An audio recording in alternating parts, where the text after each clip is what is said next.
Hello everyone and welcome to my weekly video update. My name is Naveen Agarwal and I've been making these videos to bring you up-to-date information about COVID-19 related topics. And most recently I've been talking about many of the different types of tests that are being authorized by FDA, almost on a weekly basis. There's a lot going on, so it can be very difficult to keep up. I've made these videos as a resource for you and you can find them on my YouTube channel or by following me on LinkedIn. Well, last week there was some very exciting news. FDA for the first time authorized a saliva-based test for COVID-19. Saliva can be very easy to collect, unlike the nasal swabs that can be very uncomfortable. And it can be done by anybody at home. Now, this test is not authorized for at-home use, but you can see that it opens the door for saliva-based tests, which can be done at home. A very exciting piece of news. The test comes from the Yale University School of Public Health. So in that regard, it is actually a testing protocol that can be done by any laboratory that is considered to be CLIA high complexity lab. And Yale University has announced plans to work with any laboratory that is interested in taking this test on. So that's good news because it can be scaled across the country very, very quickly. Now, there is no such thing as a perfect test, so it's a matter of benefit risk. And this is what I've tried to do in my videos. I do a lot of analysis to bring you the understanding of benefit risk. Just like every other test, this particular test has benefits, but also limitations and risks. So we'll talk about that in this particular video. Let's look into it. So far, FDA has authorized over 200 tests. 175 are RT-PCR tests, 37 are antibody tests, and 2 are antigen tests. And I've talked about many of these different tests in my other videos. This particular test came out as a collaboration with the NBA through the SWISH program, Surveillance with Improved Screening and Health. Now, you guys might have heard that NBA has been playing the games in Orlando inside what they call a bubble. And the reason why they are able to do that is because of extensive testing. And they have deployed this test for extensive testing of players and staff. So we will look into this test. The test protocol is pretty straightforward. You collect the saliva here. And good news is that the data shows saliva collection uses no preservatives and the sample is stable for up to 7 days. The sample is mixed with what they call proteinase K, an enzyme which protects the RNA. You combine and mix it, heat inactivation, and then you do the PCR detection. Important thing to point out here is that there is no RNA extraction. So they have cut down on steps and it takes less time.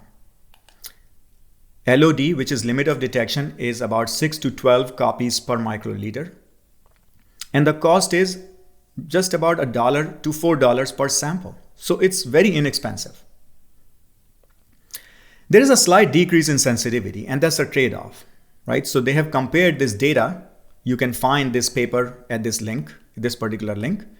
The median CT shift is about 1.2. You can see this is the CDC assay, which is their comparator assay, and this is the Saliva Direct assay.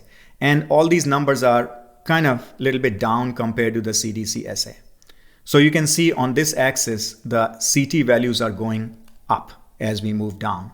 And this is where the sample is not detected with any RNA. Now let's take a step back and let me explain what CT is. CT is cycles to threshold. Higher the number, meaning you have less viral load in the sample.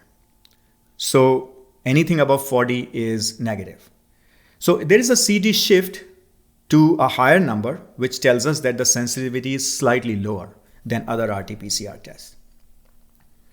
So let's look at their performance. So they compared the data to a TaqPath RT-PCR COVID-19 and a modified CDC RT-PCR. Modified because now they are not doing RNA extraction. And what they did was that they collected NP swab samples, which is nasopharyngeal swab samples, and saliva samples from the same patients, positive and negative. And they compared them side by side. So for the TaqPath, their sensitivity is 94%, 32 out of the 34 tested positive. Confidence interval is 80 to 99%. Specificity is 91%. 30 out of the 33 tested negative. 33 were the true negatives. PPV is positive predictive value at 5% is 35%. So this is kind of low, but remember they're comparing it to this particular test, which is working with the NP swabs. And NPV is the negative predictive value is about 99%, close to 100%. Now let's look at the numbers for the CDC test. 95% sensitivity, 100% specificity, which gives them 100% positive predictive value, and 99.7%, again, close to 100% negative predictive value. So the numbers look pretty good. Sample sizes are small, but they follow FDA's expectations and guideline. As we get more information, we will learn what the true false negative and false positive performance is, and then we can recalculate these positive predictive values and negative predictive values. Now let me just give you a baseline to compare. Rapid antigen test, their negative predictive value and positive predictive values are about in the same range. That 35% PPV for the TaqPath comparator test is sort of a concern, but even the TaqPath test is not perfect. CDC test is not perfect. So we are comparing with different types of tests, and we are likely to get different performance results. It's good starting point, in my opinion. It is not much worse than other RT-PCR tests, and it remains to be seen how well it'll work in real life. Maybe there are other variables that we will come to learn. So again, these are the benefits and the risk balance evaluations that we can perform. The good news really here is that it is available for saliva. It is using reagents and detection systems which are publicly available, very commonly used. Cost is low. The sample still has to be collected by a trained professional or a healthcare provider. It's still not available for at-home use, but I'm pretty confident that over time, with more data, more information, they will be able to come up with additional indications, and that will allow them to get this test authorized for at-home use, or some other test will be developed.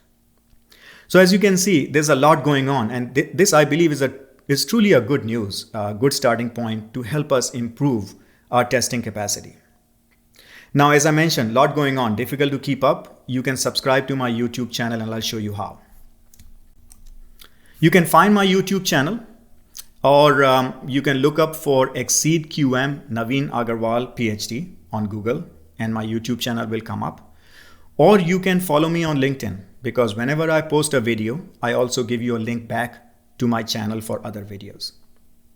Please let me know what is on your mind. Any questions, comments?